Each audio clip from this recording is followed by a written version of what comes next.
Sekarang 4 tahun pacaran. Selama pacaran saling menghina. Selama pacaran bohong. Selama pacaran 4 tahun 19 kali selingkuh. Kira-kira kau masih percaya suami begitu? Maka dia ahli sejarah. Kenapa? 19 kali dia ulang.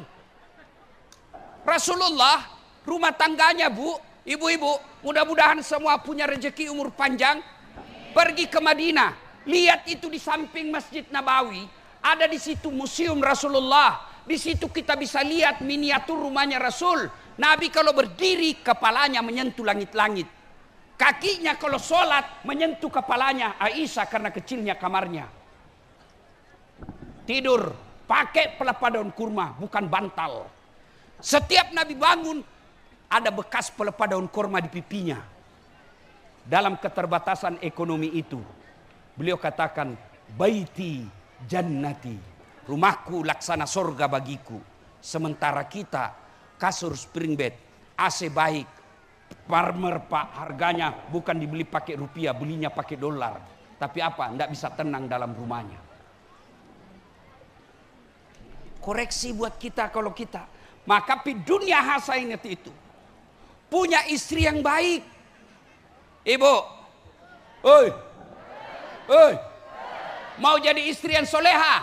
Istri yang soleha itu suaminya betah di rumah.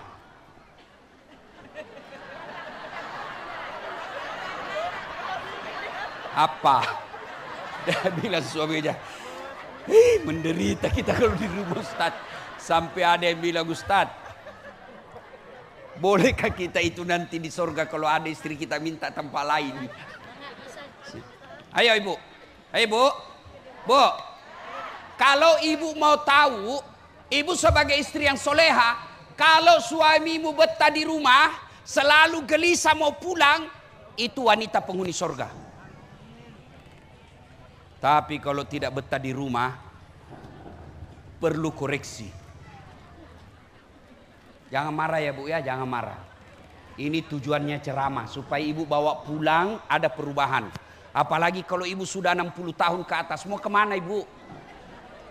Ada kawan saya tanya, kenapa sih kau jarang sekali ngopi di rumahmu? Kenapa kau tidak ngopi di rumahmu? Apa katanya? Ngopi di rumah Ustaz, kopi diminum, ngomelan dirasa. Bu, mau jadi istri yang soleha? Bawa pulang besok, buat suamimu tenang di rumah. Datang suamimu marah-marah, kau peluk baik-baik. Bila kamu di sisiku, hati rasa syahdu. Mulai ketawa itu. Begitu dia duduk, belum selesai marahnya, kau peluk makin rapat, nyanyi lagi. Insaflah wahai ya ibu ya, itu lagu-lagu dulu ya, ibu-ibu dulu. Tidak ada majelis taklimnya, lagu-lagunya dakwah. Kalau lagu ibu-ibu sekarang apa? Cikampek, Tasikmalaya, aku capek gara-gara dia. Bleh. Apa kau dapat itu Cikampek? Bu, tahu berapa istrinya Nabi? Berapa? 11. Istri ketiganya Nabi bu, namanya Aisyah. Ya, yuk. Dari 11 istri Nabi, yang paling dicintai Nabi namanya Khadijah. Sampai dalam Islam ada yang disebut tahun duka cita. Kenapa? Karena wafatnya Khadijah. Bu, apalagi bawaan Khadijah. Itu Khadijah, kalau datang suaminya dakwah, Khadijah sudah siap di rumahnya baskom. Ibu tahu baskom? Simpan baskom itu air hangat, datang Nabi duduk, masukkan kakinya Rasulullah, diurut-urut telapak kakinya. Hikmah maulid yang konkret. Malam ini, besok ibu beli baskom.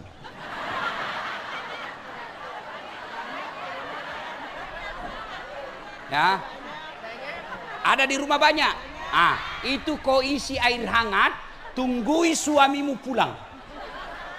Lalu bersihkan urut-urut telapak kakinya, Dia langsung berkata, ya Allah terima kasih kau utus Das'at Latif datang maulid. Tapi kalau ibu pulang ini tetap kasar sama suami, nggak ada. Ibu, mau ndak ibu gampang masuk surga? Oh, kata Nabi perempuan itu paling gampang masuk surga. 4 aja syaratnya. Lebih susah syaratnya jadi caleg. Apa syaratnya? 1, sholat. Pasti ibu semua sholat.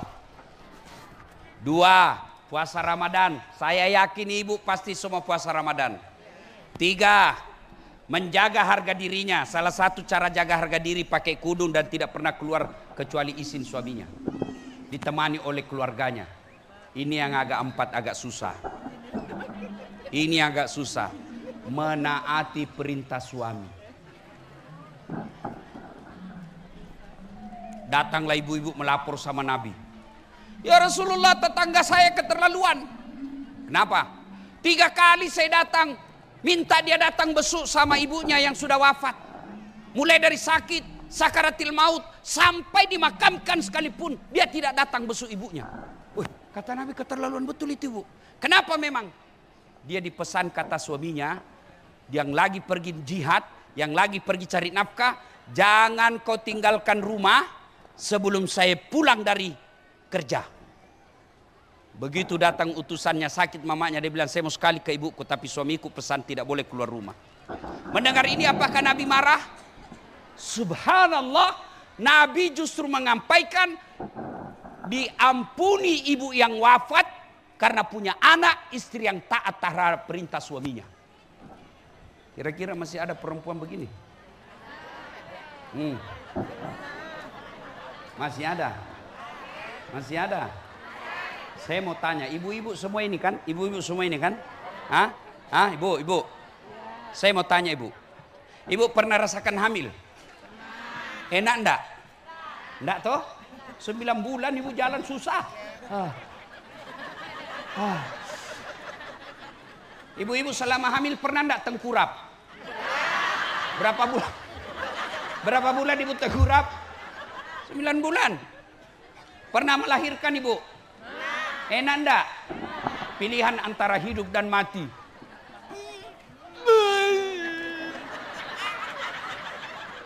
Ya, enggak mentang-mentang istri jenderal keluar kona. Enggak. Iya bu. Bahkan ada ibu meninggal melahirkan anaknya. Yang ketiga, masih ingat waktu menyusui ibu? Masih? Apalagi waktu tumbuh giginya.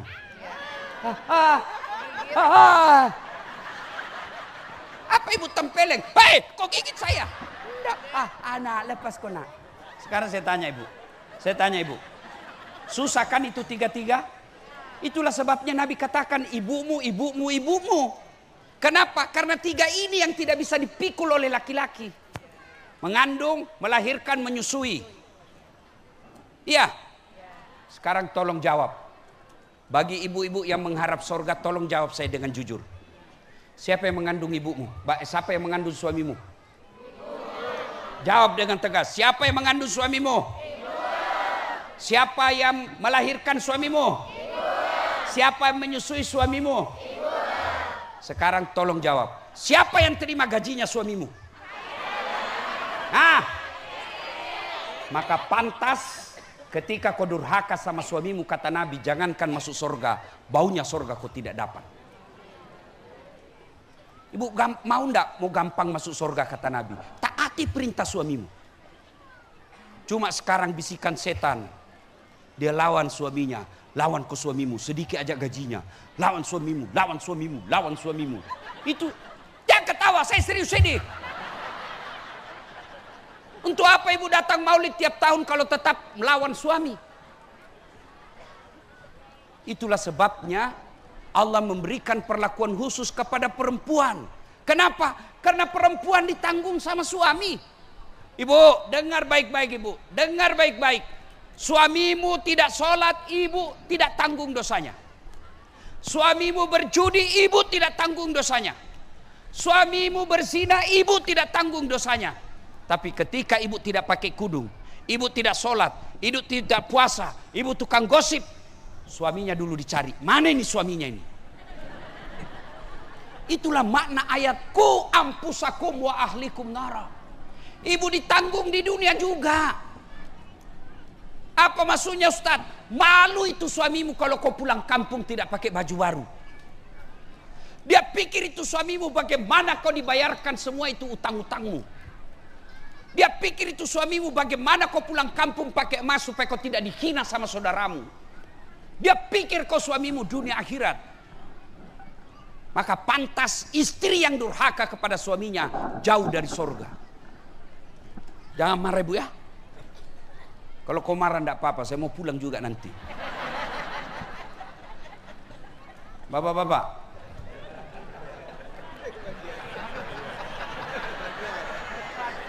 Mau punya istri seperti Khadijah?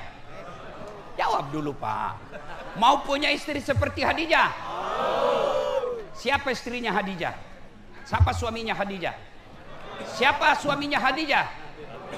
Pertanyaan buat Bapak, sudahkah seperti sifat Bapak dengan suaminya Khadijah? Tenang ibu, saya bela kau ini malam. Bu, Pak, ingat waktu menikah? Ingat waktu menikah? Berapa maharmu? Berapa maharmu? Paling seperangkat alat sholat. Dengan uang 1 juta rupiah. Kau ambil anak gadisnya orang, sudah lengkap giginya. Lubang hidungnya sudah 2. Sudah pandai bicara. Sudah sarjana. Kadangkala kamu tinggal di sini, istri kamu dapat waktu kuliah, dia orang Sulawesi. Dia ikhlas tinggalkan kampungnya, bapaknya sakit di Sulawesi, dia tidak besuk. Kenapa? Karena suaminya katakan, saya tidak dapat izin. Maka dia telepon orang tuanya, Pak, maafkan saya tidak bisa pulang karena suami saya tidak dapat izin. Saya doakan bapak sembuh. Kau belikan pun baju palsu. Dia tidak punya kewajiban cari nafkah. Tapi berapa banyak perempuan dagang-dagang kadangkala dia jinjing itu kasihan dagangannya. Untuk apa? Untuk bantu-bantu cari nafkah. Padahal bukan kewajiban perempuan cari nafkah.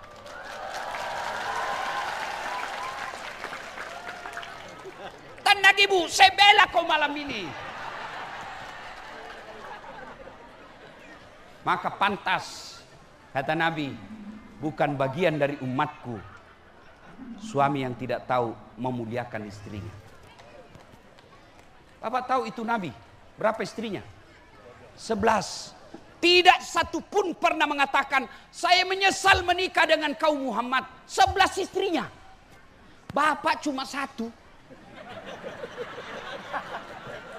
Apa kata istri dulu? Nyesal sih menikah sama kau. Sudah gajimu jelek, sifatmu pula jelek. Mukamu juga jelek. Baumu juga jelek. Apa? Masya Allah. Rasulullah Pak, tidak satupun istri beliau dia panggil namanya.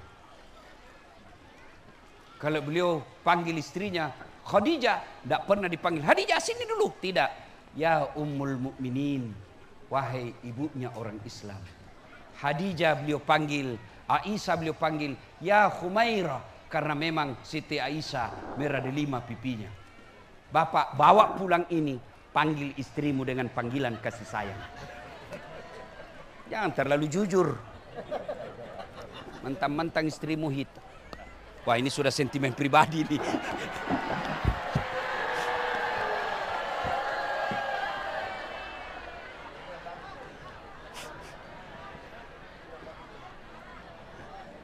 Cek, cek. Ya, cek, cek. Cek. Cek, cek. Cek. Cek, cek.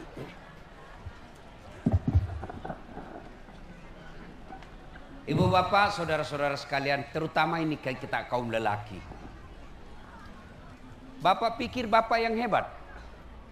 Bukan, karena istri kita baik. Tidak mungkin Pak Jenderal bisa sampai bintang 3 kalau istri tidak baik. Saya ini bukan karena saya hebat Pak, tapi istri saya memberikan ketenangan jiwa kalau saya mau pergi ceramah. Mana bisa saya ceramah kalau lagi 5 menit saya mau naik, istri saya telepon, "Woi, pulang kau." "Pulang kau." "Kenapa sayang?" "Apa sayang? Sayang. Pulang kau. Anakmu kesetrum." Siapa yang jaga anak kita Pak? Hah? Kau pikirin istrimu bisa kau gaji? Hah? Berapa gajinya cleaning service? Paling murah 2,5 juta. Sudah 15 tahun istrimu cleaning service, tidak pernah kau gaji. Berapa gaji pembantu? Minimal 3 juta. 15 tahun istrimu jadi pembantu, tidak pernah kau bayar.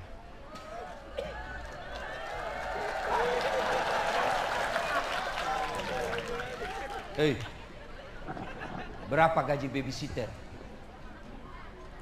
3 juta. 5 anakmu tidak pernah kau bayar gaji babysitternya.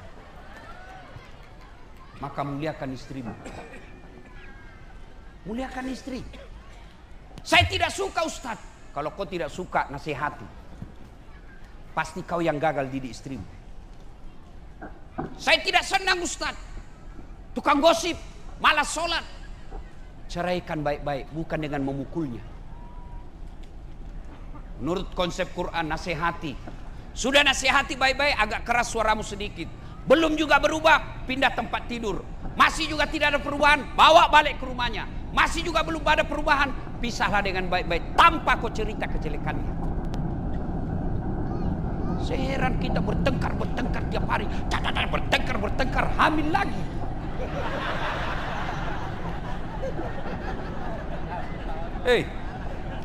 Muliakan istri. Nabi itu Pak, romantisnya itu Nabi mandi junub dengan istrinya. Saya yakin Bapak tidak pernah mandi junub lagi sama istri. Saya waktu mau pengantin baru masih mandi junub. Waktu pengantin baru sudah anak-anak, istri saya bilang, "Ayo Ustaz mandi junub." Geli ah. Rasul sampai usia senja. Nabi kalau minum bekas bibirnya Aisyah dia minum. Bapak praktekkan besok. Begitu Bapak minum bekas bibir, apa kau bilang? "Woi, bau betul mulutmu." Ya, karena waktu yang terbatas. Satu tadi mau sakinah, fid dunya hasanah. Satu punya pasangan yang baik.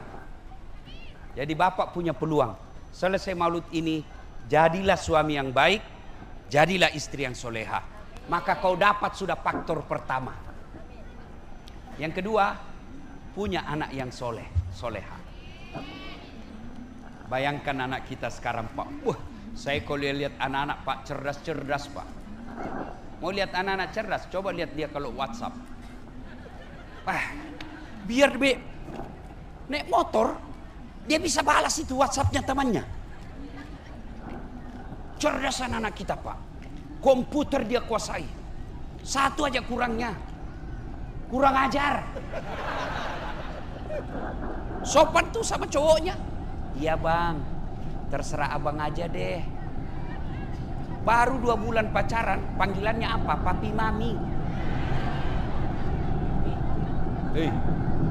Pak, apa sepenuhnya salah anak? 90% salahnya orang tua.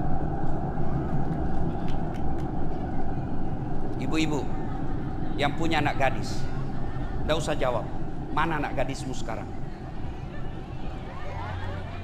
Mana? Dari 100 ibu-ibu yang ada, paling yang bawa anaknya 20 orang. Kenapa anakmu kalau ke Jakarta kau mampus bayar keluar uang? Ulang tahun anakmu kau mampu keluarin duit jutaan. Kenapa pengajian seperti ini kau tidak bisa bawa anakmu? Siapa yang mau nasihati? Kamu. Tidak mungkin, karena dia lihat kau aja tidak sholat. Maka mestinya bapak-bapak bawa anakmu ketika ada ceramah seperti ini. Kalau perlu sogok dia kasih duit. "Ayo nak, saya kasih kau 50.000, kita pergi maulid." Kenapa kau berani belikan motor padahal motornya dia pakai pacaran? Duitmu habis jutaan untuk kursus bahasa Inggris. Memangnya kalau kau mati nanti anakmu berdoa pakai bahasa Inggris? Oh my God, please help me my mother. Blah.